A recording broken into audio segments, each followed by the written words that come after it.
Minasan, ohayo gozaimasu. What's this comment? Let's make it a great evening. Stress, stress, stress. Hello, hello, good morning. Yet another super hot, stinky day in Asaka. Good morning, good morning. Something that's been happening the last week or so, I don't know if I should mention this, it might go against your idea of what Tokyo is like and Tokyo and Japan is like. I'm here sleeping, I sleep downstairs, one floor below me. I'm on the third floor right now. I sleep on the second floor, and the window is wide open these days, just of course. In the winter, I keep it open a crack, but at this time of year, just whatever. The window's wide open, and at the back of the building, I keep the windows wide open to try and get whatever kind of a breeze there is. Sometimes there's a breeze, sometimes not much. This morning, well, we have a little bit of a breeze. Maybe that flag behind me, not much. Anyway, but it's the air moves sort of in the same way each day. I wake up about 5 these days. I'm going to bed early, 9:30, 10, something like that. And I've been waking up naturally about 5 o'clock. Sit there, relax a bit, go to the bathroom. That's sort of why I'm waking up early. Go to the bathroom, come back. And recently now, the last week or so, or more than a week, I sit there in the room and the windows are wide open and air is moving through. And there's a real smell in the air early in the mornings. It's sort of fading away a little bit right now. It's a sewer smell. And you don't probably associate that with Japan or Tokyo because it's an ultra-modern, super-modern society, But it's there. It's a miasmatic smell. And there's a couple of reasons for it. Of course, summer. Summer is whatever. Maybe in any urban environment you get this because, when there's no rain to help wash the stuff through the system, sewage flows by itself. Storm drains are different, but still, obviously, when there's rain, it flows through. And with no rain now for a week or 10 days, the place is starting to get smelly. And it's really noticeable early in the morning. Once the day starts, I guess some people get up and going and the whole thing gets different. But I wake up each morning now to the smell. I mean, in the old days, maybe I would like to say when I first came to Japan, because they were still, collecting sewage and stuff.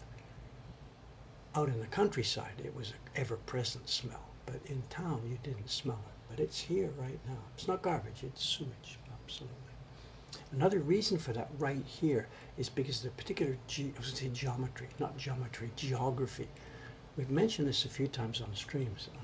We here in Asakusa are at one of the lowest points in the Tokyo environment as far as sea level and stuff goes. This used to be a marsh, that's the name. What Asakusa means, low, reedy, wet, swampy area. And that's why they put the Yoshiwara out there off to the dirty, swampy edge of town. Near the riverbank behind us, it used to be leather workers doing their tanning and stuff. It was tile makers, kilns. This was the dirty, smelly backside of Edo era, of Edo. And the ground is the place we have the Richmond Hotel across the street and what they call the Winds, the off-track betting center. Within my lifetime, that was a pond. That was all swamp. Still, this is not 100 years ago. This is like 30 years ago. So we're at the lowest of the low. All the drainage comes right to where we are here. I'm sure these days there's pumps and all that kind of stuff underneath it, but this is a swamp, or was a swamp.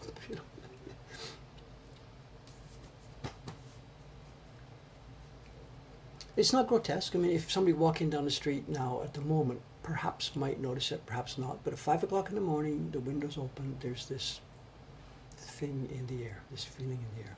So it's a good start to today's stream. Welcome. Whatever.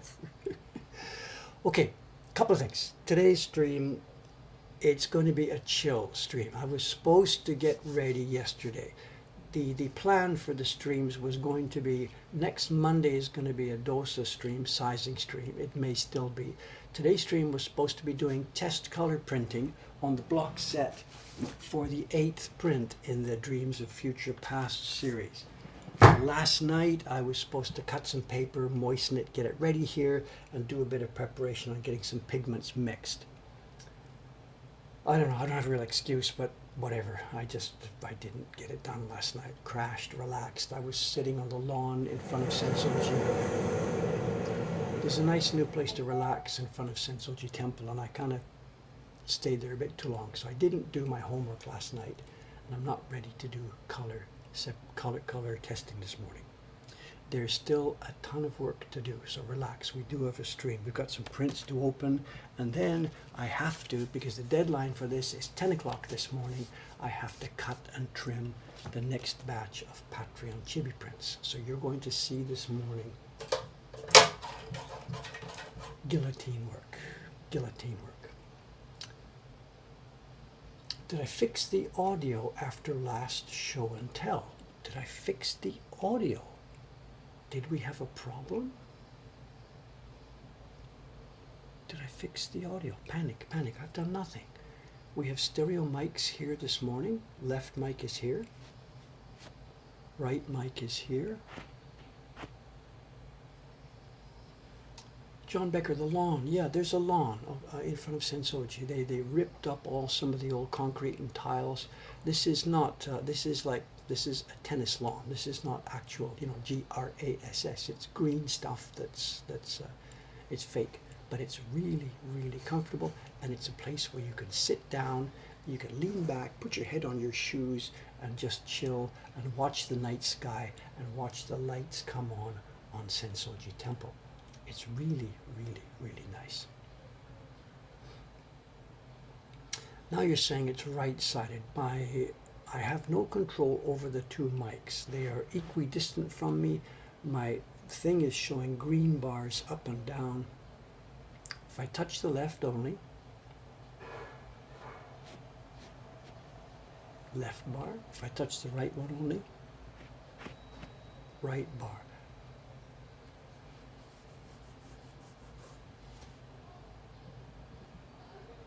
Someone hears the left only, someone hears the left mic is off.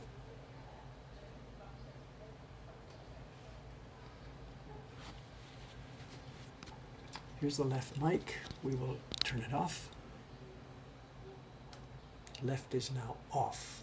The right mic is live. Let's turn the left mic back on.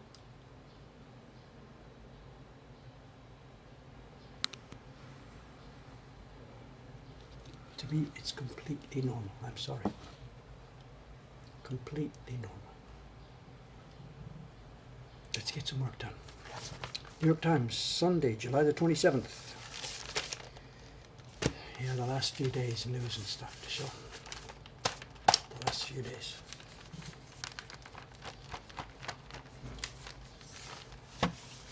PSA. Number 1 of 50. Just whatever. The world is coming to an end. The world is absolutely coming to an end. Okay, some good news. We have prints. We have prints. You know what's in here? I received a package. It says Surihon K. Surihon K total 60 mai desu. You know what's in here. Who's waiting?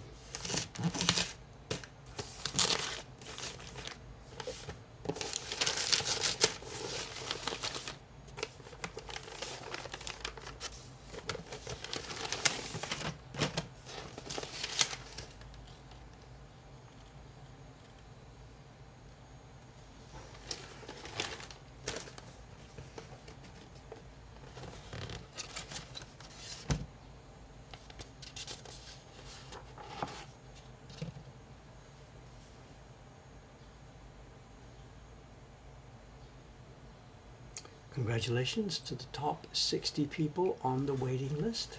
I don't know who you are. Ayano-san handles all that. There won't be 60. She's given me 60 sheets, but there may be a few at the back that she has marked as, she's marked 1, 2, she's marked 2 of them as having problems, defects, and it could be printing problem or paper problem. So there's, looks like she thinks there's 58 prints here. It's the top 58 people on the waiting list. I think we do this every time. So let's see the little guys on the boat, okay? Let's zoom in. How are we doing on the wear and tear and the details? Just a minute. First up, calligraphy. the place where the wear and tear is supposed to show most strongly. Yep, that's a pretty heavily worn out block. Not sure if we dare sell any more of these.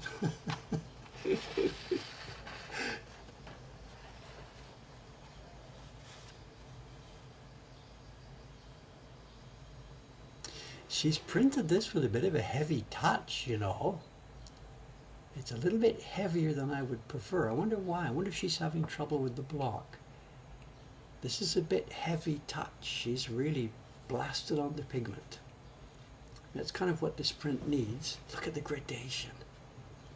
Look at that gradation. She's so good at this. I could not do this. I can't do this. She's got me beat.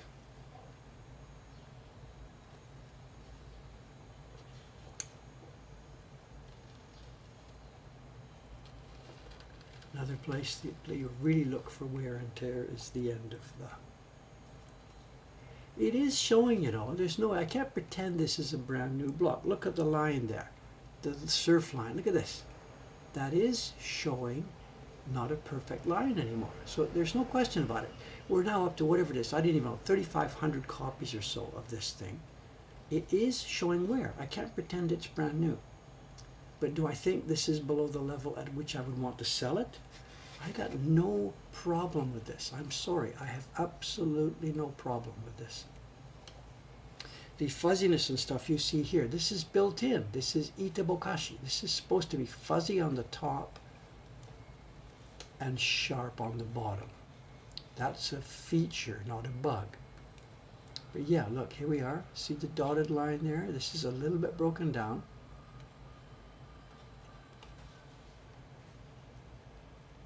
Somebody could argue it's a bit more broken in, I guess so.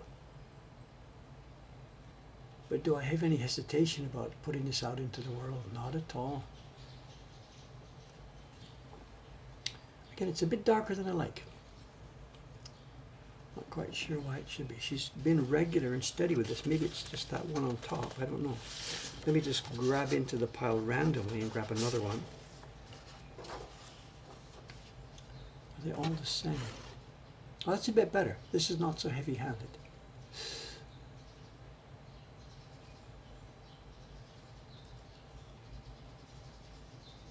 But they're consistent. This lady is so good at this. Come on, focus, focus, focus, focus. She is so good at this. Someone's asking about the second set of blocks. We do plan to carve it again. It just doesn't make any sense to start that project right now. These blocks are still clearly usable. Even if I carved a second set of blocks, put Chon-san to work on it, we don't have a printer to print it anyway. So there's no reason I should spend resources at the moment on preparing our next edition.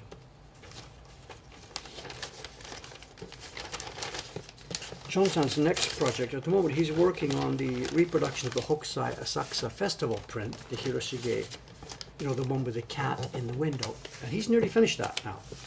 So Chon-san's next job is going to be the next print in the 8 Views of Cats series, about which more later.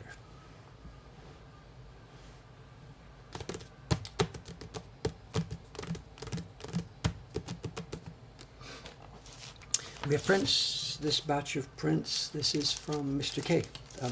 Kawaii Atsushi. We've already got them wrapped up with Sento Ome. This is a brand new batch. And we also got a brand new batch of prints. This came from, what's her name? Yukino-san. Mitamura-san's daughter. He's one of the printers in the Kumiai. His daughter has been working with us for a year or so now, nearly. She's been training. She's been practicing over, not here, but at Mitamura-san's house. And she's coming along. She can't print the Great Wave yet, but she can do a nice job on some of the prints like this.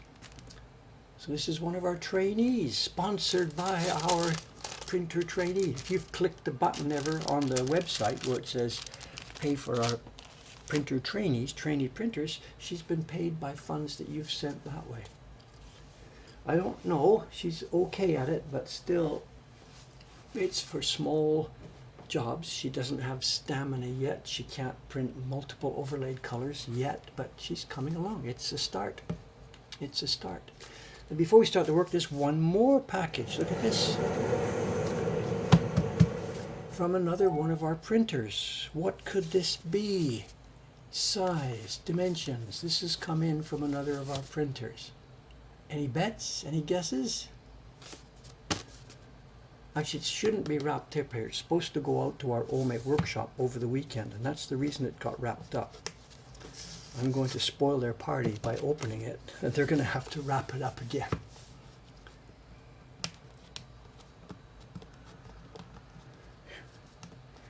I mistakenly, I left it downstairs, and they knew it was supposed to go to Ome, so they wrapped it up. But it's okay, we can wrap it up again. Nobody's got it yet. Really? Falcon, dude, what?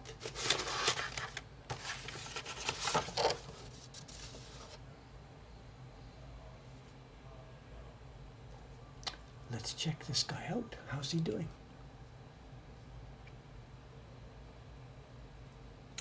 Let's check this guy out. I'm not Kubota level. I started with 100 sheets. There are 89 here. I got 89 out of 100.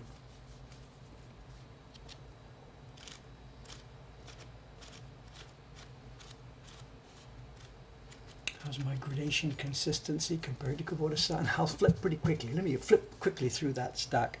I'm okay. I'm no Kubota. But yeah, I got it done. I got it done. It's funny, you see here, look at the edge.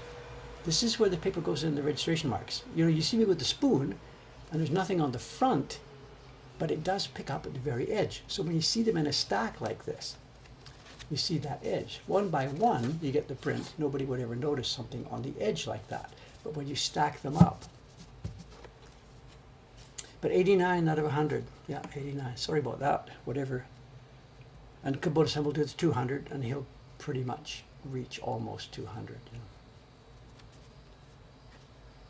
And we're embossed. It has the name. Home. And we have, where's the craftsman? Kawasaki, Hori Kawasaki Suriboru. It doesn't say Horiboru on this one. It says Suriboru. Suriboru. And of course, I don't know, did we know? You didn't see it. The hanko this time, this is not stamped on from the front. This is now printed on. Did I tell you about that? I gave up after stamping and trying to get them in the wrong place and whatever. If you like the tea, I think this is half Atelier Sento and half Taransan. Taransan looked at the color separation they gave. Taransan also, he reworked a lot of the line work. So this is an Atelier Sento design, but when they prepared the line work, a lot of it was with bald pen. Just the lines were pretty much all the same thickness. Taransan took his knife and did the thing that like we're supposed to do.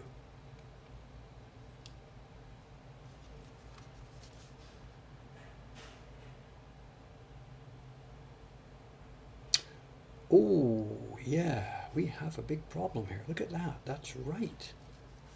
That's right. We have a big problem here.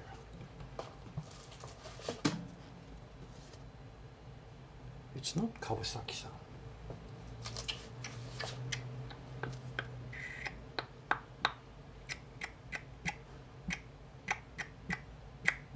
I did this once before. On the Woodblock Pilgrimage series, I did this. I did this for number 4 in the Woodblock Pilgrimage series. I put the wrong Carver's name on a batch of prints. And here it is. I've done it again. Ho, ho, ho. Well, they won't come out. There's no way the embossing is going to come out. So what we'll have to do, there's no other way around this at the moment. What we'll have to do is I will have to put an errata sheet together with this print.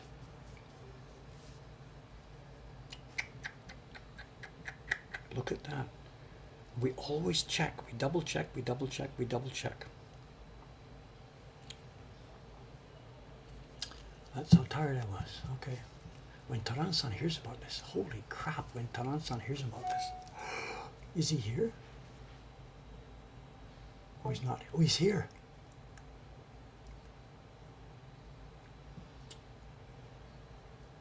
Okay, well, there's nothing else to say on whatever. I have screwed up. I have screwed up. We will put an errata sheet.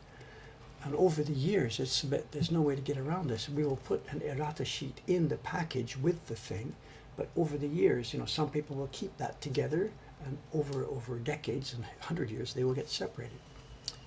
Whatever, we'll put a note on the website too about this. No, there's no reason for this. There's no excuse for the mistake. Taran-san he's doing 1, 3, 5, 7, 9, 11, and Kawasaki-san is doing 2, 4, 6, 8, 10, 12. So I did number 6, Kawasaki, and this is number 7. I should have switched the board to Taran. Look at that. I was so proud of them too. So proud of them.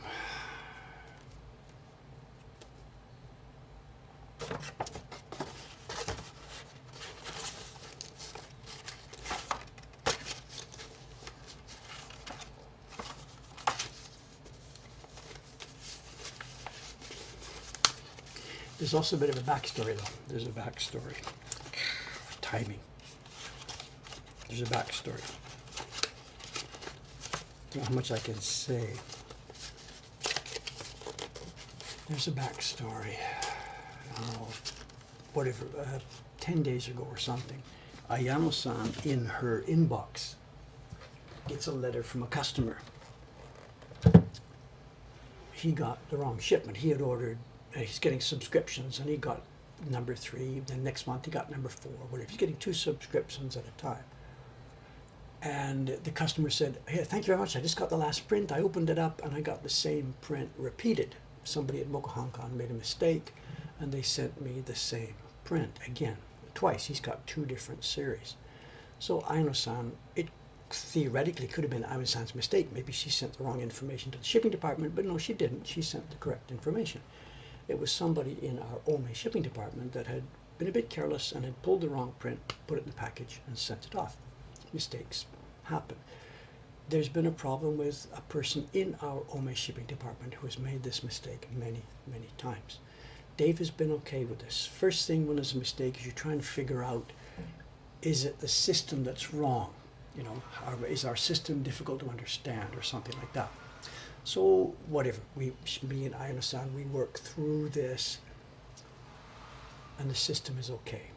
So we talk to the staff member, please be careful. We get it, everybody makes mistakes, but please be careful.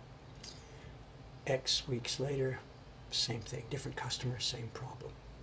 And the last couple of weeks it happened a bunch of times. And finally I cracked. I asked Ayano-san not to do my job, but I did ask her to pass on to the Ome staff member, I've had enough of this now. It's not your job to discipline her, but tell her that Dave is so angry about this that he's ready to explode on this because there's too many of the repeated mistakes again and again and again. You know where the story's going. It happened again a couple of days later. I pick up our phone, go into a private room where the staff can't hear me, and for the first time in my career as an owner, manager here, I rip this lady up and down. I'm not good in Japanese at yelling, and we're not talking about screaming and yelling. Basically the message, I'm just so disappointed in you. That it's me, the customers open these packages with the mistakes, and it reflects on Dave, it reflects on me. Nobody knows you packaged it. It makes me look like an idiot. If this continues to happen, you can give me your keys and go home. So it's the first time ever that I've sort of threatened to go nuclear on this. Do you understand? She understands. We hang up the phone. I come back out to the other staff and put the phone on. And we're now in that situation where if she screws up again with the same mistake, we have to go nuclear on this. So there's the background the last couple of weeks. And now...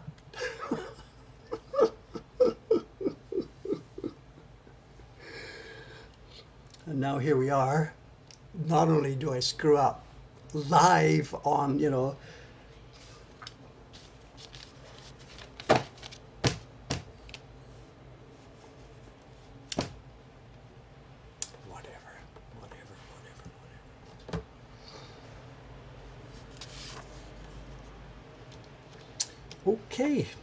Okay.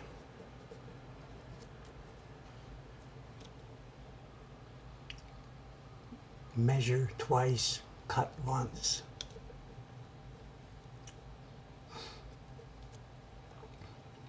Someone says, guess I've never had to fire anybody before. Actually, I'm sorry to disabuse you of that, but I have. Back in the music store days, it was something I was general manager there for what, 4 years, 5 years? And I was the hirer, firer. Try to hire people that can do the job carefully. I had to fire people, and I've done it here at Mokuhankan. I've actually let people go. Not in a screaming, yelling, get out of my life way, just quietly bringing into the office and saying, I guess you know why I want to talk to you today. And they've been expecting it. There's really never any time when I fired anybody when they didn't actually already know what was happening, of course. None of it happens out of the blue. So yeah, I've done that, yeah. So sorry we have a stream that's started in a bad way here today.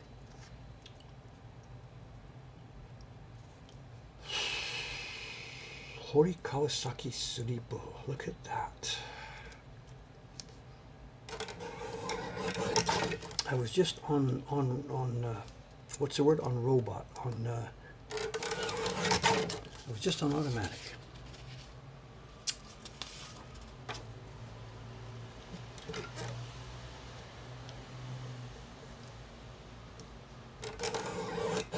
These embossings, they're so deep and so rich, there's no way we can get it out. Even if I tried to press that print, there's just no way. You just make a mess.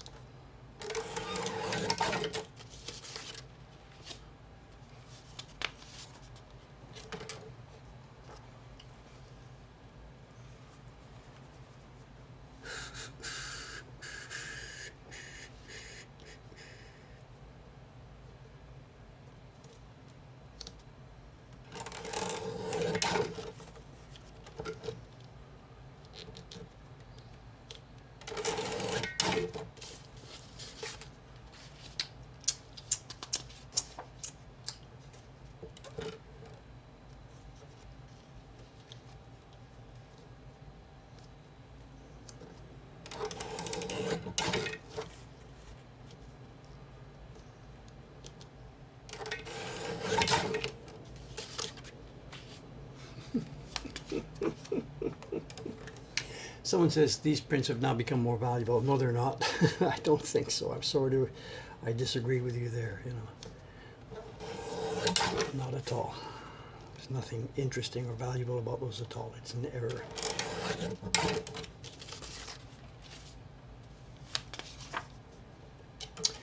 Someone's got a point. Can I print the errata on the back of the print? That's an interesting point. Not really.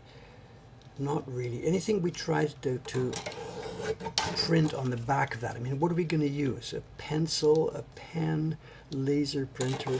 There's really nothing we can print on that that would not damage the print more than we've already done. Could I add the printer's name? It's the Carver that's wrong.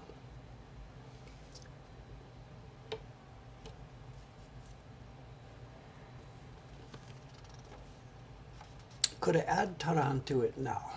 Well, there is, you could do that. I could, I don't think I will do that because it just makes more of a mess. But what we could do is prepare a new embossing block that would say at the top, Hori Taran, and then it would put a line through this, Hori Kawasaki. But I think that would just make more of a mess than anything else. It would correct the data, but it would make the thing less physically beautiful and attractive. How about a separate Carver information in another spot in the margin? I think it would cascade and compound the mess. No, but it's a beautiful object we've made here. It's not just carrying information.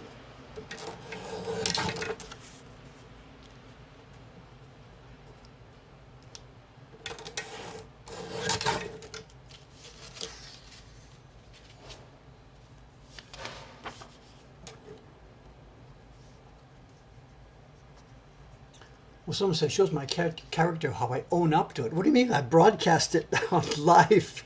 It's broadcast on live Twitch. How can I not own up to it? Excuse me, let's move along right now. Let's move on to our next job.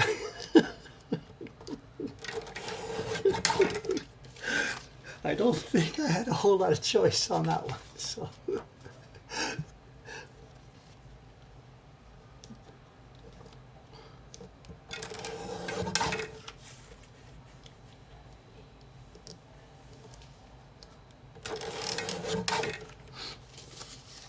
With Taran-san watching, yeah, right. Taran-san, I'll pay you $20 to keep quiet. So, or he would say, "What's it worth to you, Dave, for me to keep quiet?" That would have been a chat. Taran said, "She should have just, he should have not said anything about the error. He should have said, Dave, think about what you just did, and let me come over for lunch today and let's talk. Let me hear your offer."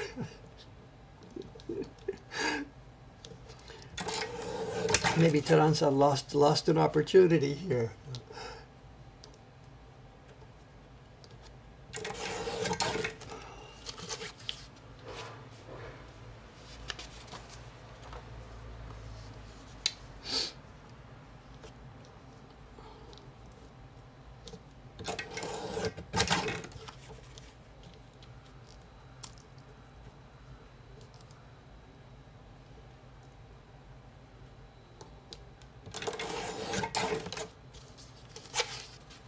Well, as I said, it's the second time I've done that. In fact, I think the previous one, it's the same thing. Back when we did the Jubilee Journey, the one we called Woodblock Pilgrimage, that was alternating between Kawasaki-san and Chon-san. That was before Taran-san joined us. And it wasn't a clean alternation. It wasn't Kawasaki-chan, Kawasaki-san. They were doing different work. It was all mixed up. So it was really important when we do the embossing, who did this, figure out what's going on. And I got the wrong one. I think I looked up the information and got the wrong one. I can't remember which way around. I put Chon-san's name on and it was Kawasaki, or I did it the other way around. So this is the second time for me. You have been warned, Mr. Bo. Strike 2.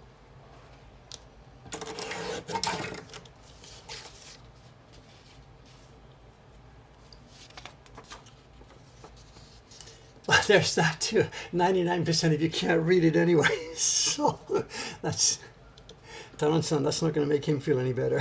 Sorry.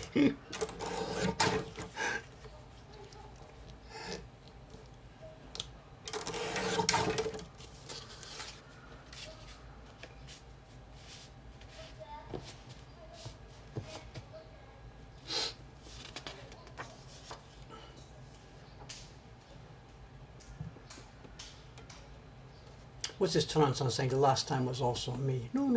Ghibli series. You weren't even here, Taran-san. It was Kawasaki-san and Chon-san. It was the picture, the print of the Swedish village.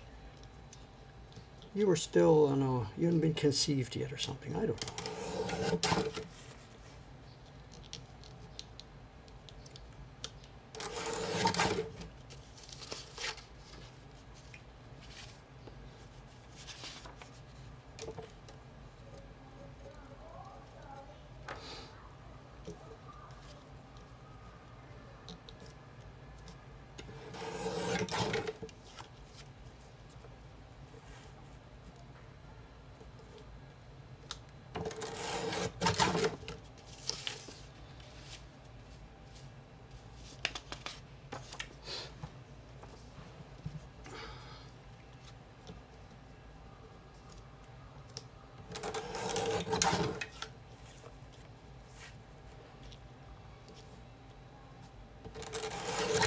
I guess it was Thursday, was it? We did on the stream, Thursday stream, I was printing the sky color, I think.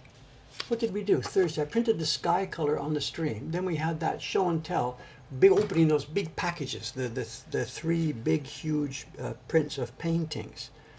And then the stream finished and I got busy printing the last of the sky. And I was in a hurry to get that thing finished that day. So I ran through, I printed the Dakkan, and then bang, straight away I just put the boards out. There's the board with the names. I was just rushing to get it done by the end of the day,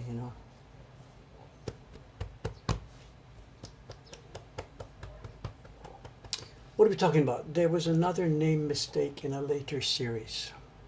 Me or somebody else?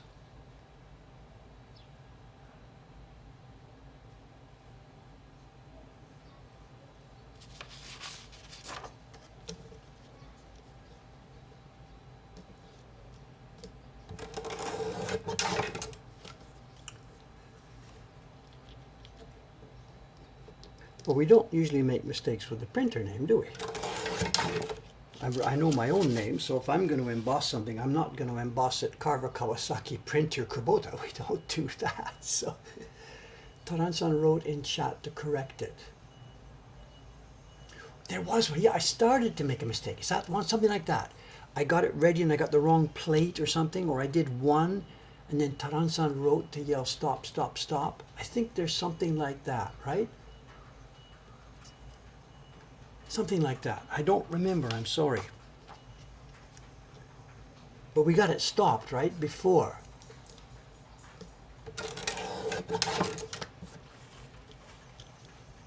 Yeah, okay, I'm with you on that. There was something like that.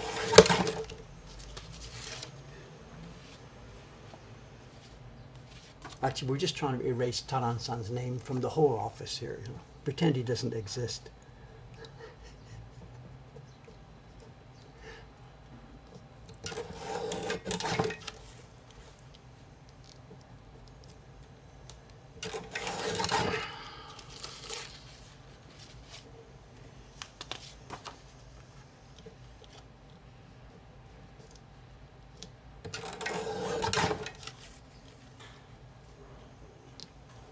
Who? So it's not funny. So do we have a cheat sheet for all prints, like who printed what? Well, no, you know, each print gets printed by many printers, so we don't have a listing. That particular print always gets printed by this person. Of course not. So these embossing plates, they live with the printer. You saw there, you saw the title plate. The title plate is separate. It lives with the blocks because it never changes. The embossing plates are always handled by each printer. And each printer has to ask around before they start doing that. Like, for example, Ami-san, she has no idea where the blocks came from. So before she can print, she has to ask somebody, who carved this one? And then she picks the proper block for the carver with her name on it. So that's handled by the printer. Now this is 100% on me. I just was careless. I grabbed the block, and I've been working with Kawasaki for 12 years. Just Kawasaki, oh yeah, sounds completely normal. Boom, boom, boom, boom, boom. Completely thoughtless mistake. There's no cheat sheet. I mean, it's just because it changes every single time. There's no excuse here. Just I was clearly rushed. I was unthinking. There's no excuse. It sounded natural to me because of the history. I've embossed thousands, tens of thousands of prints with Kawasaki Bo. That's my excuse anyway. Whatever. Enough. I had a whole list of stuff to talk about here. There, can I change the subject? Is it okay? Can I change the subject? There's pool news. there's ninja pool news. If I can drop that one into the chat. And I'm not making this up. There's ninja pool news. Just a sec, let me check. Maybe I can do this. Oh, I can do this. Sidetrack. Let's just for a moment, let me put the outside camera back up just for a second. We interrupt this program.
They put a pool on the roof. Now, I'm not exactly sure what's happening. I was downstairs yesterday at one point, went in the shop, stood outside the shop, and I can hear some counting, children's group counting in Japanese.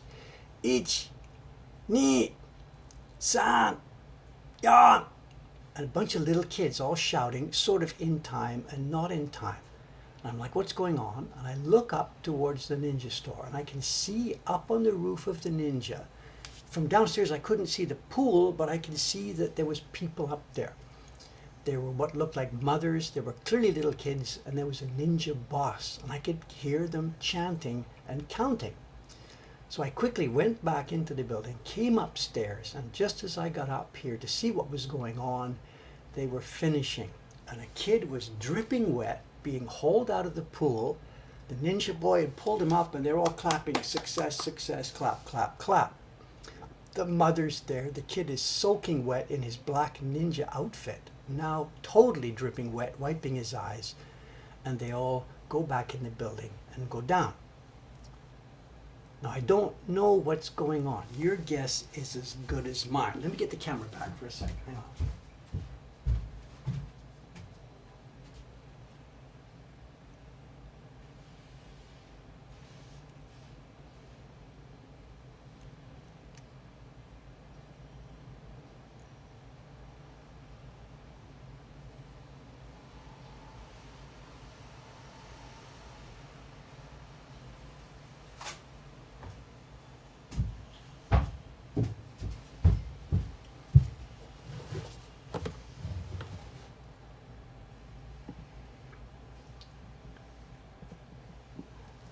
Now, your guess is as good as mine as to what's going on, but I think what might be happening is this, a couple of things. We haven't seen them running around outside in the last little while, and that may be a couple of things. Maybe it's too hot, and they're really worried. Having little kids running around outside doing all the sword fights in this hot weather is not such a great idea. Or it could be the bag lady finally gave up or whatever, I don't know. But it could be that because this is a summer thing. So what do? You can't run around outside and chase the bad guys. Ninja training, ninja training. And I think, whatever, you could look it up more than I would know. I think one of the big deals about the ninja myth is that they could swim the moat of the castle and climb the castle walls. And they could swim underwater, like holding grass or breathing through something or whatever, or holding their breath. And I think the counting we heard was, how can the kid hold his face underwater for 10 seconds or something? I don't know. I'm going to be watching this today. And I'll bring you a further update if I can figure it out. But my guess is that's it. As part of their ninja training, okay kid, are you a real ninja? Can you hold your face underwater for 10 seconds? And my guess is that's what they were doing. And as a bonus, the kid gets soaking wet. And believe me, we're looking at, it's 33 right now still in this room here. And out there, it's a lot more. So let's see what happens. So yeah, ninja pool news. 2 of our meme threads have collided.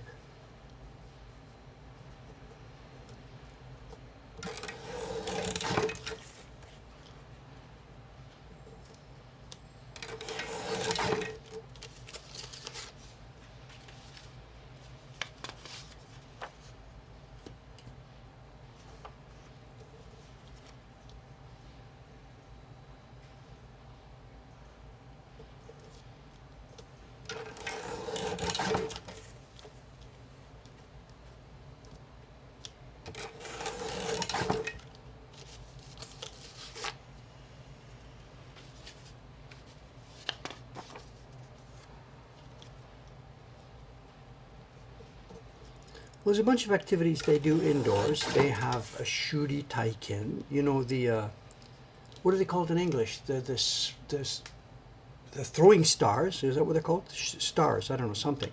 They do that. That's one of their things inside. They also have what they call kawarawari. I don't know if they do this with the kids. They've got a bunch of roof tiles, and you stack them up, and you hit them with your hand, bang, and you break the roof tiles. And we hear that many, many times a day. What they've got is a set of gray roof tiles, but they're actually made of plastic, and they clip together.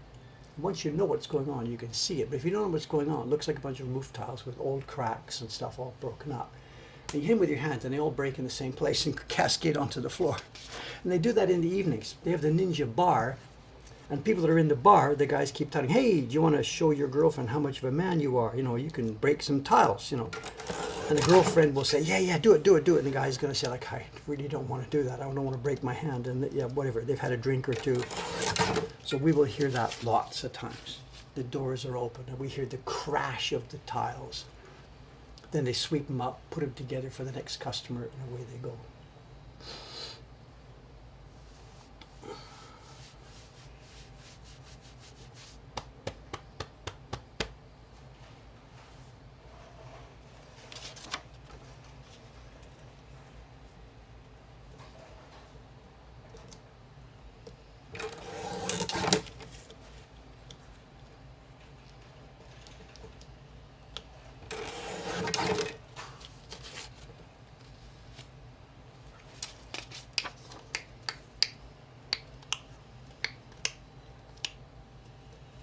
My own pool, there's not too much to talk about at the moment. It's a really mixed bag right now at our pool. It's the summer. The kids are off school. It's summer holidays. And the normal crowd that goes with me to the pool, the same 6, 7 dozen people, it's all fractured. The lady in my course, she was there only one day last week. I think it was Wednesday. And she didn't pass me. I didn't get an equal. She gained on me, but she didn't pass me. But the other day she wasn't there, so it's really mixed. I don't know, there's people there, people not there. The kids come in at 8 o'clock. So a lot of the people that would normally swim at 8, they've been bumped. And they're coming in at 7 or 7:30, so it's really a bit mixed up right now. I'm looking forward to autumn when it goes back to normal. So there's no special news. I am trying to improve my style. I don't know. And some days I sort of get a little okay on it, and some days I crap out and just end up thrashing through the water, whatever. So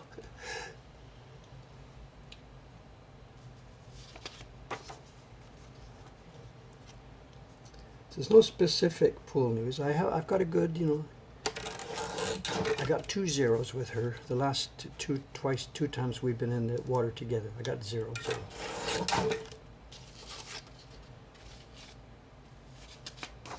And they got it open. The pool roof is open the last few times I've been there. And that's really, really nice. It's like swimming outside.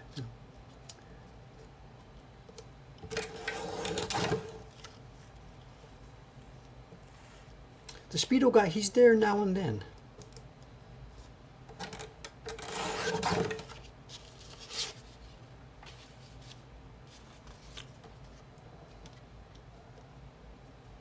Oh, there is actually something that happened at the pool yesterday. This is funny. When it happened, can I tell this story? I guess it's okay. I guess it's okay. This is nothing. Compared to yesterday's public service announcement stuff, this is nothing. I was at the pool yesterday, and it's the same staff all the time. We've talked about the African guys who were the cleaning stuff. Before them it was Vietnamese boys, and then boys from Thailand. The cleaning guys are okay. Nothing changed recently. But there's Japanese staff also here, and there are a couple of cleaning ladies. There's a cleaning lady who does the halls and outside areas, the elevator. She's got a big mop, and she's got 2 funny little sandals that she wears, indoor sandals. And if you don't notice what's going on, it's a bit funny, because she's shuffling along the floor. She's got her mop, and every now and then she just sort of slides her foot on the floor and she mops around. It turns out that one of her sandals, her shoe things, has a scratch pad on the bottom. You know, like when you're trying to scrape something off the floor or whatever, you bend down and scrape something and then pick it up with your mop. And she's got this built into her footwear. So, and if you don't know what's going on, it's kind of strange. There's this lady pushing a mop. She's kind of whatever. She won't be spending any time in the pool or in the exercise room, that's for sure. She goes around this place in her majesty, and every now and then she rubs her foot on the floor, and it turns out that there's a thing built into her shoe. So that's one of the cleaning ladies. There's the other cleaning lady who's the inside cleaning lady, and she's elderly. She's not my age. She's close to it. She's whatever, 60 something or something, whatever. Very slim lady wearing cleaning lady clothes, and she's in and around all the time. And she does the women's side and the men's side. The African boys do the actual bathtub area scrubbing. This lady does the sinks and showers and stuff like that. And always, the rule is always, anytime she comes into the room, she says something and we can hear a female voice. She says, "Soji desu," or cleaning or something like this, or "Yoroshiku onegai shimasu," and we hear a lady's voice, so we're being warned there's a lady coming into the room. If this is going to bother you, you know, wrap up or whatever. So she never just barges into the room at all. She comes into the room. Look, housekeeping lady, whatever. Yesterday, I'm there, I'm just at the end of my routine. I've done the swim, I've had my shower, I've had my bath, I've come out, I'm in the towel down room. My clothes are over in the locker. You don't bring your clothes in with you, you leave your clothes in the locker, put your swimsuit on, and you come in. So Dave's had his pool, stripped his swimsuit off, spun it in the machine, showered and bathed. And I'm now the last step of toweling off, and I will then wrap the towel around my waist, grab my baggy stuff, and head out to the locker room where I've got my clothes. So I'm at this very last step. And what I do as the very last thing, you know about this, I weigh myself. So I've got all ready, I've toweled my hair, whatever. I do this, I turn now to the wall there, that's where the stairs, where people come up the steps to get into this room, and right at the top of the steps is the weigh machine. So Dave turns to the weigh machine, drops his towel on the floor, and in my full Monty majesty, I step up onto the weigh machine and try and figure out what it's going to be today. It was 64.6, whatever. But just as I turn to the weighing machine, I hear a voice. What she said, "Harimasu, I'm coming in." It's a female voice, and it's a different voice. Okay, no big deal, whatever, no big deal. This is nothing. This is a Japanese changing room. Dave turns, he steps up, he drops his towel, and pop, pop, he is instantly faced with the cleaning lady coming in. Now, she's never seen me. She's just, boom, she didn't, you know, she knows there's going to be men in there, but perhaps to be faced, there's a guy, bearded wonder guy, buck naked, stepping up on just as she's coming in the door. I look her in the eye. And she does exactly the right thing. She just looks me in the eye as we go by. And I'm like, away we go, you know. And I'm watching for the flicker in her eye.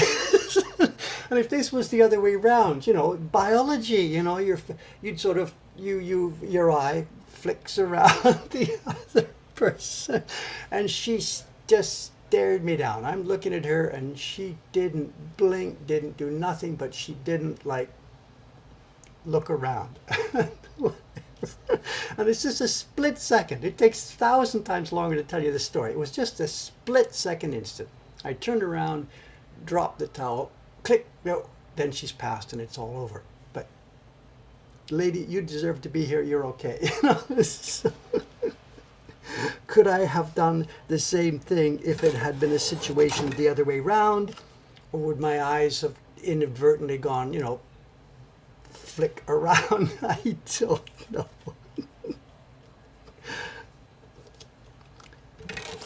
It's nothing. We're all used to it. The cleaning people are all used to it. It reminds me when my son-in-law, we must have talked about this, when my son-in-law, Johan, when he first came to Japan.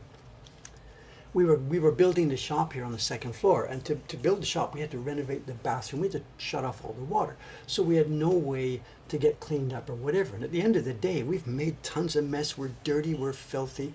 Me and Aoyama-san then, and my son-in-law Johan, let's head to the public bath.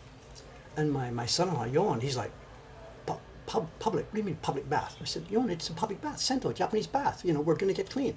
He's like, you mean like with other people? I said, Johan, relax. The women are on that side and the men are on this side. It's totally okay. No one's going to see you, you know. He says, what do you mean? It's full of men, right? I got to get in the bath? Johan, this is Japan. You take your clothes off, you get washed. Nobody cares. And he's like, I'm not going in there.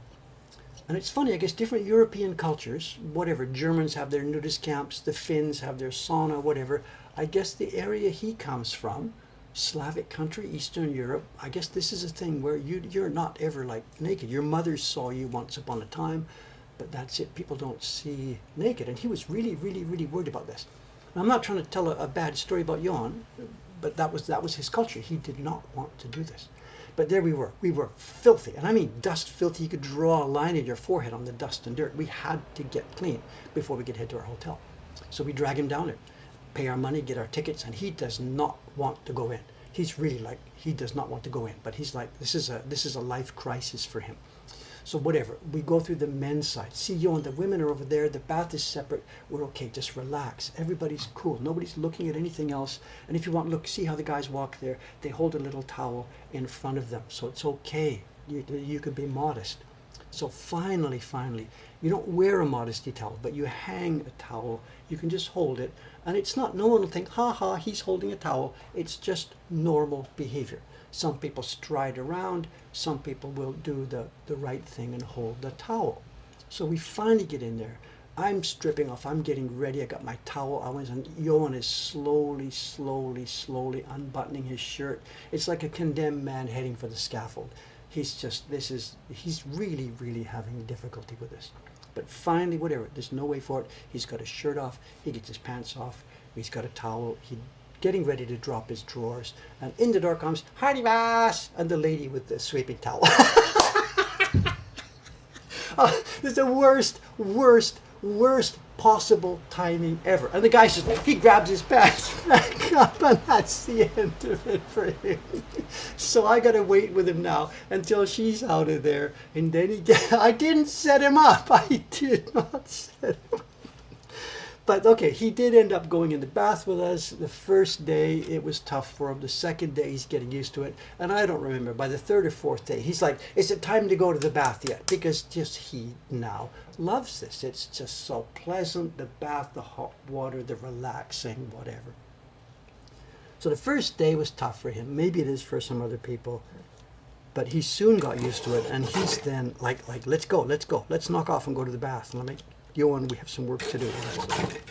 So he came around in the end, but and she comes. I forget what she said. Haribas. It was the owner's wife. It was a family business. It's long gone now. It's called Jack Kotsuyu, and it's now a 50-story freaking apartment building, and they are now multi-millionaires.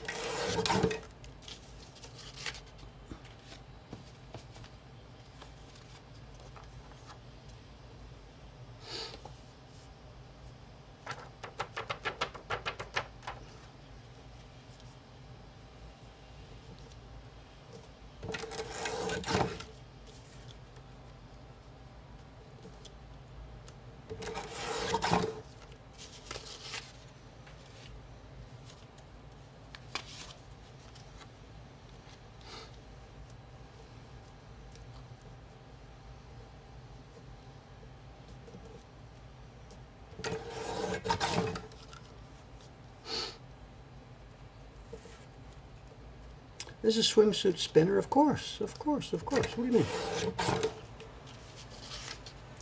It says, please do not use for towels. It's a fairly small scale machine. And interesting, I think it's an aerospace connected company. Name of the company is Hayabusa. And it's a Japanese, something to do with aerospace and rockets and stuff, whatever. And I guess they're really good at making little motors or something. And as a side business, they went into spinners for sports centers or whatever for kitchens. So yeah, it's a little standing stand. It's a standing machine. It comes waist height. You take your swimsuit and your cap, and you're not supposed to put towels. You put them inside with a little plastic cover, and then you close it and hold the button. Bzzz, and the sign says, for each swimsuit, 5 seconds. Bzzz, and you pull it up, and your swimsuit, it's not dry, but there's no more loose water dripping into your gym bag and stuff like that. So. Vivid KP uses her salad spinner for it. You know, we have a salad spinner here at the back room here. I used it last week lots and lots of times. Ours isn't a pull cord salad spinner. Ours is a push the button on the top. And it's an essential tool for us. After using brushes and washing brushes, we put them in the salad spinner, one or two or three of them, you know, space them around, and and it's great. Most of the water comes out. You're testing time. Oh, 9 o'clock. No way. 9 o'clock. Saturday, okay, show and tell. What have we got for show and tell? We have nothing big and dramatic today. It's a little bit of a catch-up show and tell today. I have a couple of things. One is already open. It's a really, really cool thing. The staff opened it. I didn't even know it was coming in. I saw it downstairs. What's this? Where did this come from? And I stole it. I stole it from downstairs. And then we have another item which I can open, but it might be awfully not so interesting. We'll have a look and see. And then as a backup, if we need it, I have still the package of match label stuff is still sitting here, which we haven't got through yet. So today's show and tell will be a bit of a mixed bag.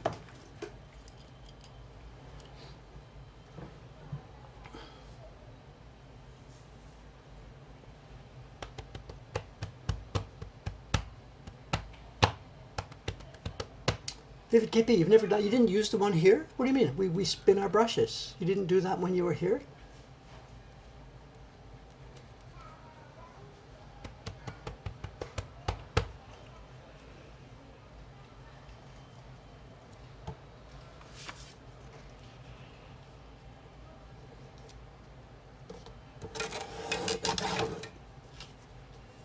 How many active printers there are in Japan? It's a bit of a meaningless question, I'm sorry, because a printer is a printer is a printer. If you're talking about people who make woodblock prints, there are tens of thousands of them in Japan. There are pros, there are amateurs, there are semi-pros, there are people who do it Sosaku style, there are people who teach at university, whatever. It's sort of a meaningless thing. In our own field, where there are a printer who does nothing but print, who sits and waits for the phone to ring with a job from a publisher, in that sense, the old surishi, there are maybe a couple of dozen in the country. That may be optimistic, I don't know. Taran-san might know better than me, because Taran-san is a member of the Choshu Gijutsu Hozonkai, and they have a membership list, which I don't have. But the membership list is probably 3 or 4 dozen people, but they're all in old folks' homes or something. I don't know. I really don't know. It's not many in terms of the definition that I said. People who just print, waiting for business from publishers. Not very many at all. Andy the artist is back. Wow, wow, wow. Hello, hello, hello. In your... Is it the summertime visit? I don't know.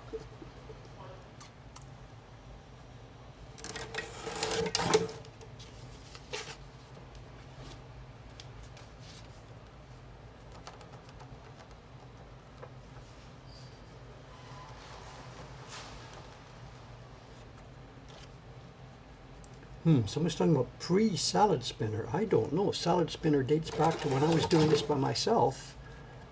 So a salad spinner dates back, I don't know, 20 years, 25 years? I don't know. I don't know. Not all the girls here use it. They don't all like it. They're just like, whatever. Ishikawa-san, I think, she never uses it. She just shakes her brushes out. She then rubs her brush on some waste newspaper and then hangs it up. I think part of it is that it's kind of hard work. You put your brushes in the salad spinner. You got to balance them carefully. And if you've only got one brush, you have to grab a dry brush from the rack, put it in to balance it. And then it's hard work. You got to push, push, push, push, push, push, push. So Vivid-san, you may not have seen anybody using it, but it's here. I use it all the time. I think Ami-san uses it. A power drill adapter. People always think about noisy power tools instead of just using human efficiency.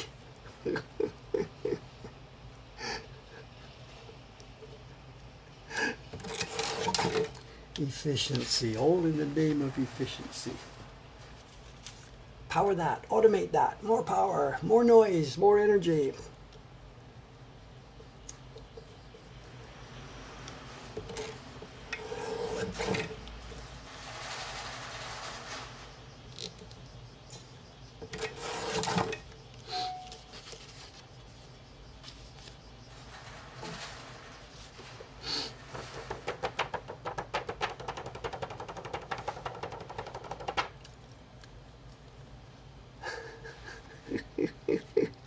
Humans are still noisy, they just make different noises. Okay, fair enough. Fair enough.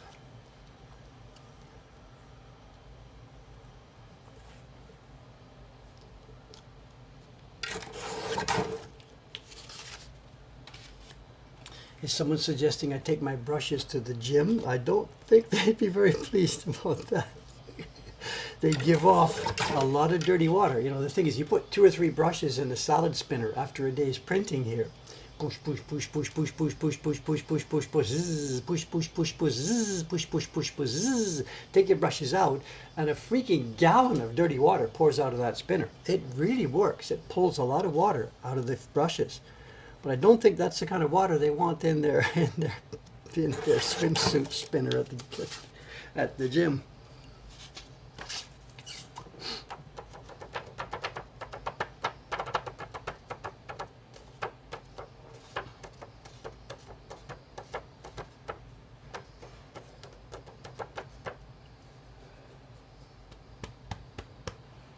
Dave mocking power tools, and yet not long ago showed which power tool to make the slot. So I'm not a complete Philistine, you know. I do take the train to go to Ome instead of walking 40 kilometers. You know, I mean, I do. I live in the modern world.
Well, let's talk about the microphones, you know. I really don't know what's going on. Everything at this end shows perfect. I have 2 green bars that are going up and down as I talk, and they are just level.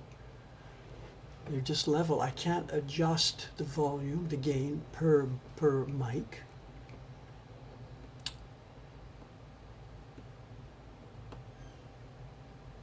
I'm not really sure what I can do. It's all showing correct at this end.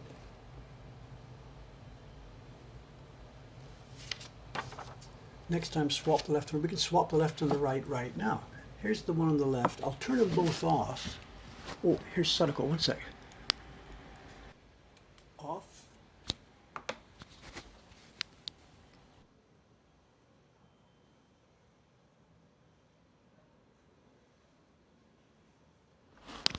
On.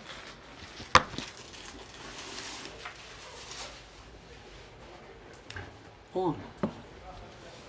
They've both been recycled. Now I don't know which is left and which is right, because they can work. You can say, oh, just say stuff for a minute. I'm just at the moment we're checking the mics. They're having trouble with the mics. So which is left and right? I don't know. Here, left. It's clear. Right. Left. Right.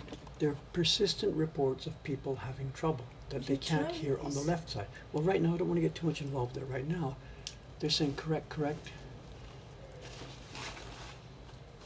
Somebody says there is a balance setting in the audio panel. I will look into that later. Okay, I'll try and test this and deal with it later. It just seems okay at this end. I'm sorry. How you doing? Good morning. Sorry, bad timing there. Excuse me, just as you came in. I was able to book my position. 9 o'clock. 9 o'clock. For those who don't know, the thing Sadako is talking about, every Saturday when she comes, she goes to her local fitness center. Nothing to do with where I go for swimming in the gym. Sadako mainly goes to these classes, and I guess the classes you have to book for them. It's open season with your membership, but if you want to get a certain class with a certain teacher at a certain time, you've got to book, and it's every Saturday morning at 9 o'clock the schedule becomes open, right? Yes. And if you're at 9:01, you're too late, you're going to miss your spot. And if you're at 8:59, it's too early, you can't enter the thing. So all the ladies in this class, they're all huddled over their phones and computers. some people- 8:59, 8:59. Yeah, only a few people who like to get the first 2 loads. So you're booking, you're not just booking the class, you're booking the spot on the floor where you are going to stand. Yes. What are there? There's numbers on the floor? Yes. On the floor, there are numbers around. In the this. studio? Yes. And the teacher's going to be there. So number 1, 2, 3, 4. And you book these spots a week in advance. Some very popular class get full after 3 minutes. So when the time clicks 9, Okay, but what if, like we do this thing, if somewhere in this chat, people are trying to get the little time thing exactly at 9 o'clock. But if you're like a split second before, you miss it, but it takes time again to reload. So if you're too early, you're going to be shut out for 10 seconds or so, right? it doesn't shut. When I click one spot, Yeah. someone clicked less than 1 second. Milliseconds, earlier. whatever, yeah. So I can't.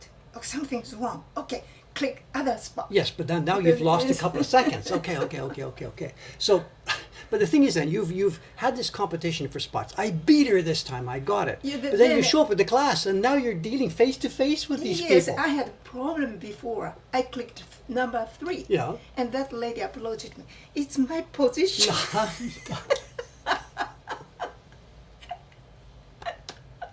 It's quite complicated environment. You fight for time. It's not like concert tickets. You have no idea who you're fighting with. Yeah, but you fight for the people spot, know and then the you're first- going to yeah. Okay, well, just a minute. So she said to you, "That's my spot." So what did you do next week? Okay, I tried to not to hit number 3, Okay. and I hit always number 5. It's a man's spot, but he doesn't care. He always I'm listening. Go choose ahead. a place just Oh, I see. by the instructor. Even if he doesn't get the reservation, he comes and stands there anyway. There's That it doesn't a matter. place in the far front. So it doesn't matter anyway. Yeah, but I can't do that inside, beside the instructor. Well, they're talking about parking spots and something. Oh, I see. This sort of thing happens all over the place. Yeah, there's a parking spot. So someone's doing a parking spot reservation, and if you get somebody else's spot, your car will be damaged. So, I'm just reading. So, tires slashed, key and scratch on the car. Whatever. So this lady, that was my spot. She's going to punch you out. He didn't, but politely approached to me. By the way, Okay, wait. Thinking about this then from a business perspective, the fitness center, they should be more involved. If there's more demand for the front row, they should charge more for the front row. Who's willing to pay for it, right? Supply so and for demand. everything to be fine. I am a newcomer. I started from April, so now it settles down. It's always the same people choose first 2 rows. I'm sure glad it doesn't work like this at my fitness center. It works. If you want lane 3 at the fitness center where I work too, you just got to be first in line. Get up there, wait at 7 o'clock, run in, get in your pool. And if I'm 30 seconds late, the problem for me is that if I'm in the lobby or something and it's just before opening time, somebody says, "Oh, Mr. Bull, I saw you on NHK and blah, blah, blah, blah." And then they're starting a conversation. And I'm thinking, we're 10 seconds to opening time. I do not want a conversation. I want to get in there and grab lane 3. And I'm trying to be polite and trying to say, like, whatever, And if I'm 30 seconds late, somebody else is going to grab lane 3. In a pool, there must be many lanes. Yes, but they're all set for certain uses. Yes. And the other day, I changed my clothes and entered the pool. And my acquaintance, she waved me, come, swim together. But I told her that lane is fast swimmers. So I told her I don't want to be in. Then she changed it. She can be a slower one. Okay, well that makes sense. She can slow down, but you can't And speed she up. herself a very slow swimmer. But after that, several women came into our lane. Excuse me, may I swim here? Somebody's got it. Fitness wars. I have no idea how this sort of stuff plays out in a gym in Vancouver. I have no idea. There's something. One of the times when I was over visiting my daughters, this year or last year or something, she says, "Did you bring your swimsuit?" I said, no, my routine. I'm not going to get involved. She said, "But you used to go to the Vancouver Swims thing every morning before going to work in Vancouver. Why don't you go down there in the morning, you know?" I said, "There's no way I'm going to go in there. They've got like 10 lanes and everybody's there every day. They know what to do. They know who they're with. An outsider's going to come in. They're going to walk all over me. You know, I'll get elbows, I'll lose teeth, whatever, because I'll be the wrong, so harsh. whatever. I didn't go, so I don't know exactly what it's like. But it's the kind of thing you're describing. The regular people with their regular routine. If an outsider tries to get in the lane there, where all the people do the same thing every day, you are not going to be welcomed. Absolutely, you're not going to be welcomed. I'm okay. Well, you have become a member. You've become in, you know, whatever. So I told her I do not want to get involved. I'm not going to be the outsider dropping into lane 5 at the Vancouver Aquatic Center, surrounded by, oh my God, just no. Stress like that, I do not need. Okay, we're in. So John's got it. Nani, John's saying, "Kuki o yomeru janakute mizu o yomeru." Show and tell? I guess so. So also, you heard earlier then about the mistake with the printer, the embossing. Name. Whatever. Okay. Proves you are a human being. But it's just after the first time I cracked and I yelled at Ishigami-san. For the first time ever in having employees, I yelled at one of them for repeated mistakes, If which you just made me so repeat. angry. This is the second time I've done this same thing. So it's the timing. The first time I yelled at somebody, it's the karma thing. It's come back to me, you know, whatever. Now, anyway, we don't need to talk about that. Okay, I don't think we need help with the camera today. We've got this. This came in. I found it downstairs. So I didn't buy this. The staff bought this. I don't know where they got it. I'm not going to mention names of other suppliers. This is how old it is. It's a right to left. That's how old this is. This is the Takamizawa company, and it reads the wrong way round. In old Japanese, pre-Meiji, pre-war, the 1910s, 20s, 30s was when the culture was changing to decide what to do, reading right to left or left to right. This is Fugaku 36 Zen 46 mai chou, and it's Kachiko Hokusai. It's Hokusai's 36 views of Mount Fuji, which, as it says here, has 46 prints in it. And it's a Takamizawa version. It's not Tokaido, someone's asking. This is Mount Fuji, as you can see. And it's a pre-war. There's no actual date in it. There's a label in it, but it's very much pre-war. If I'm going to put a single number on, I will say 1920, 1922, somewhere around there. And it's a very nicely put together album of the 46 prints in the set. Somebody has even gone to the trouble of cutting some of Takamizawa's promotional and explanational information and glued it in. And this is a bookstore to show. Nantoka Kosho, not Kosho Janai, Nantoka Jun. This is not Takamizawa, this is the name. Zosho. So it could be a person, an individual who has made this album by himself. It's possible. But then at the end of it, we have the Takamizawa label in the back. So is this a handmade album or is it published by Takamizawa? I don't know. I've never seen anything like this before that has all the information cut and carefully lined up, and it matches, which makes me think it's Takamizawa. And also too, the full contents cut to fit exactly this album, which wouldn't be the case if somebody made it by themselves. Someone's pure. And something is missing at the front. I don't know what it is. All the prints are here. These are woodblock prints with one caveat. They're beautifully made, very thin paper. If we look at the back, You can clearly see it's a woodblock print. Some of the paper is foxed a little bit. This is not wonderful storage paper, but the caveat is the key blocks are metal blocks. I put them under the microscope yesterday and I could see that the key lines of this, they're printed in ink, rich black ink, and they have been made from a block that is not carved. The key block was made photographically from some kind of tracing of the line work. So still to me it counts as a woodblock print, but in this era back then, they were making blocks like prints like this with metal key blocks. And the answer is why? Clearly, because they could make 10,000 of them. Boom, boom, boom, boom, boom. And yet, if they were doing it with a carved key block, they could only make X thousand of them. And if I didn't tell you, you wouldn't know, because Hontoni, without the microscope, looking at it really, really close, nobody could tell. And there are prints that I have in my collection still where I really cannot tell you, maybe it's this way, maybe it's that way, I really don't know. Sometimes it's very difficult to tell. If it's a carved block, there are sometimes takeaways where you can see a chip in the carving, which wouldn't have been there if it had been a photographic reproduction. But you can't tell. When it all looks clean and clear, you can't tell the other way around. They're very, very, very nicely made. We're going to leave them in the album, not take them out. Someone's saying strange aspect ratio. I think they're okay, John. It's that I've got the thing, I've got the album at an angle here. They're normal. Someone's saying, what era did the metal printing start? I don't know. Late Meiji. I don't know. Many of the Kuchie prints, many of the Kuchie prints are made with metal key blocks.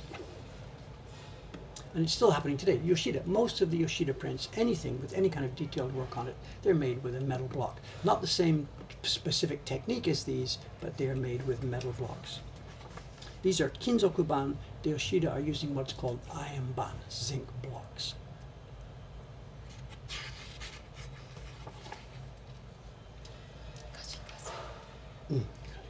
They're nicely made, you know. Hontoni, they've got good balance on the colors. There's two reasons why they look so good. One reason is the printers really did do a nice job of balancing and mixing the colors so they match well. But on top of that, we've got 100 years of natural toning. And even if they'd been a little bit off or something and it wasn't quite, you know, blended well, 100 years will blend them all together pretty much nicely. Someone's asking about this one. Here you are.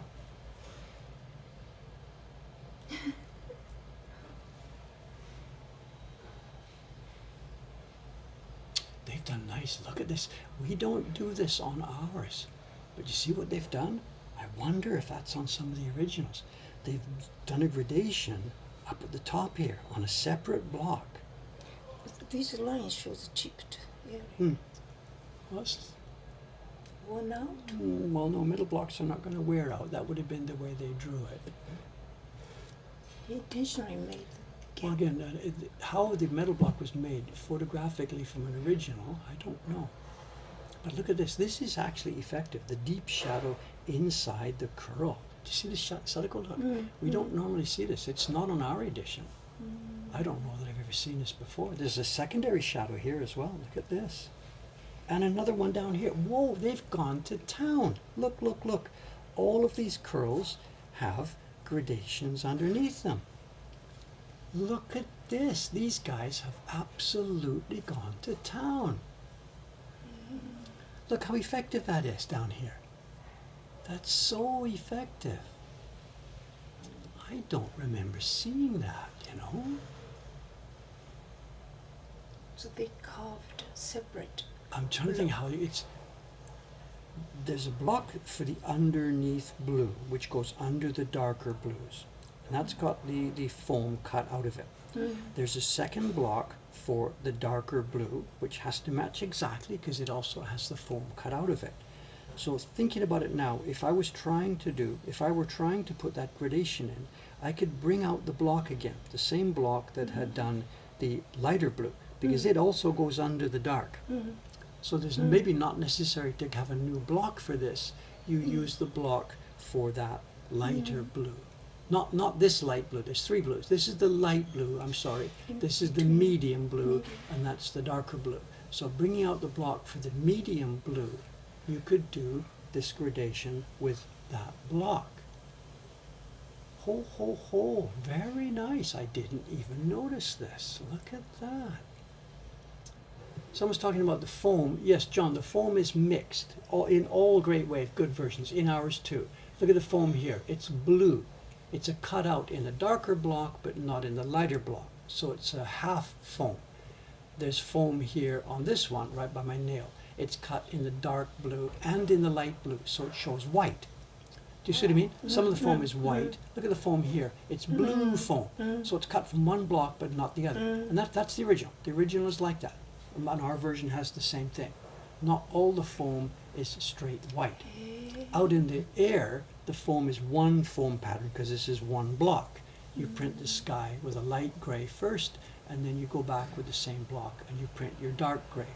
So this is not two blocks, but this one is under the wave is two blocks, and there's a separate blue block for on top of the wave. They've gone to a lot of trouble to make a nice print here. Wow. Wow. And this little album has 46 prints. 46 of these things.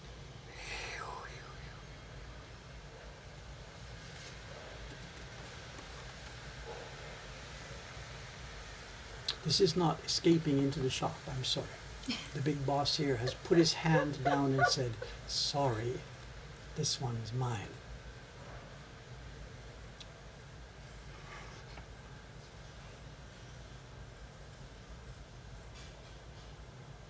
This too, the kind of person who would think of doing such a thing, right?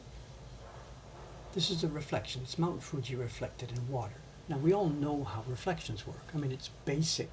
You don't even have to be a scientist. Something is over there, the reflection in the water is on a direct line between you and the object. There's no way you can have a reflection off to the side. I mean, you don't have to be a scientist. You don't have to think, oh, they didn't understand Western perspective. Bullshit. They understood their perspective. He just decided, what kind of a twisted mind. I'm being half sarcastic and half in awe here. What kind of a twisted mind do you have to do this? He's a designer.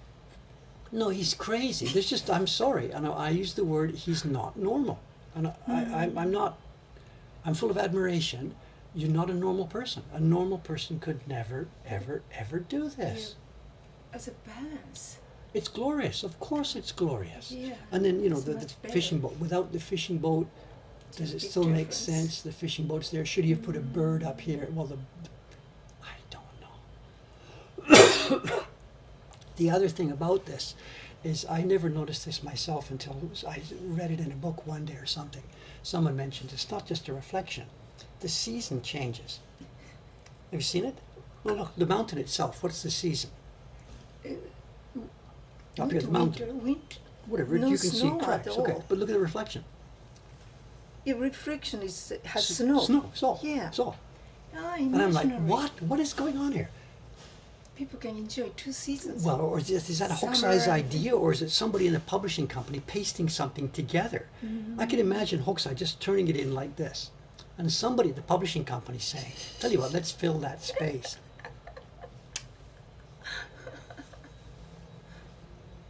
No idea.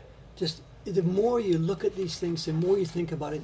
I've been in this for 40 years, and just always there's something else. Did he really see curvature of the earth? Hokusai's day, nobody ever, ever, ever saw the curvature of the earth. Anyhow, anyway. Why would he think to do this?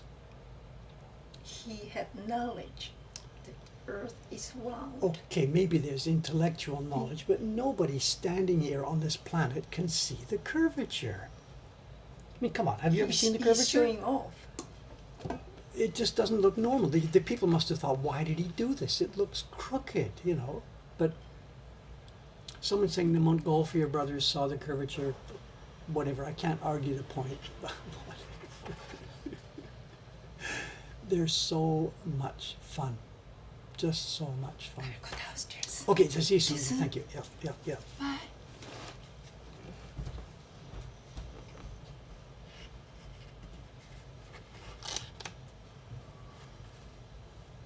46 of them, one after the other. And that's another problem. There are so many beautiful prints in this set that there's no way that it's possible to sort of actually enjoy them. And what I should do, I'll never do this, but what I should do is make a rule. Each time I come down, I get a few minutes. Okay, I've got 5 minutes to spare. Dave, open this book. But before you open it, make a rule. You will open it randomly, rule number 1. And 2, you will not turn any pages. So I won't flip, flip, flip, flip. That's got to be the way to enjoy this, right? Randomly open it and then steel yourself. Don't allow yourself to turn a page. There's enough on that image to spend easily 5 minutes or 10 minutes with, whatever.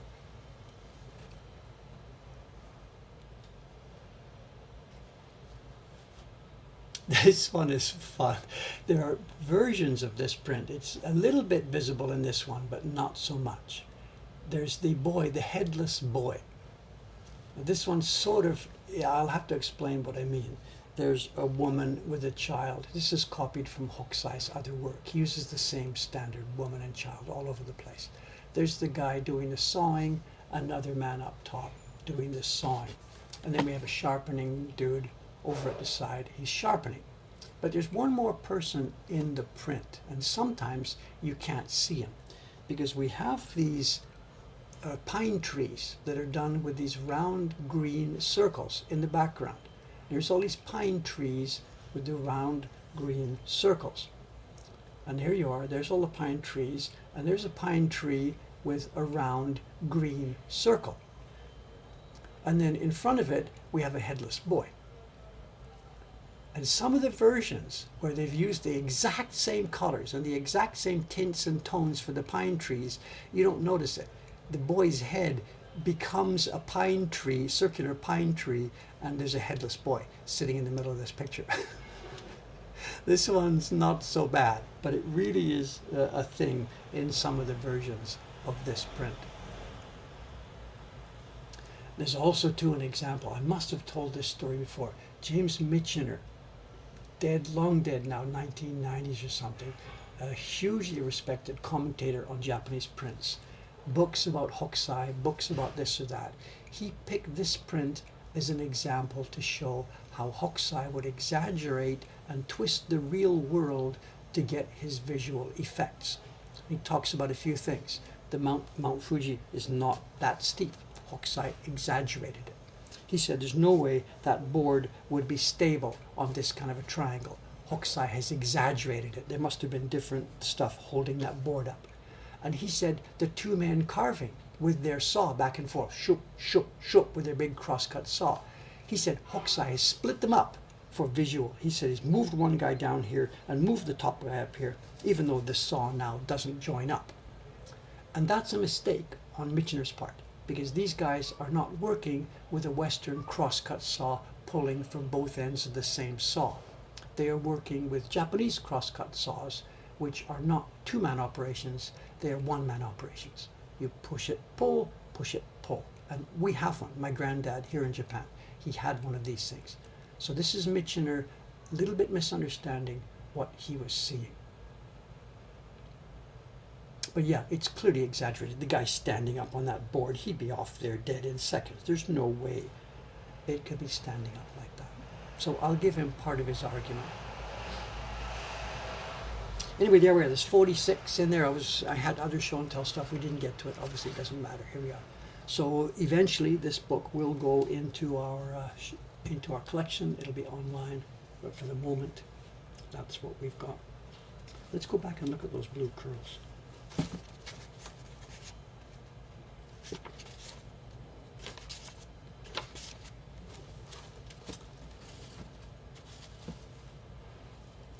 Okay, we are done. I have now got the head downstairs, and in fact what I'm going to do, I'm going to move my base of operations downstairs. The ladies today are packing these Patreon prints. They have the packaging materials, the names and addresses, they have them all ready, and they need the prints that I'm going to be chopping today. So I'm going to move downstairs into the shop and we will chop and pack together. Okay, thank you very much. If Taran-san is still here, I hope not. I hope he's off working somewhere. My apologies for the mistake, sir. We'll try and rectify it with a note to the customers. Things are what they are. Thank you very much. Okay, I'll see you on Monday, which will probably almost certainly be a soup stream. Up in 33-degree hot weather, we will be making soup Monday morning, I think. Thanks very much. See you in a couple of days. And Ninja is back with a white bicycle.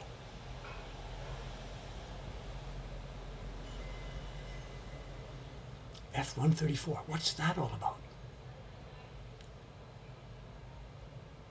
Military? Police? Don't know.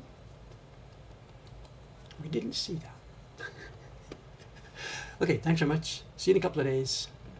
3, 2, 1, bye for now.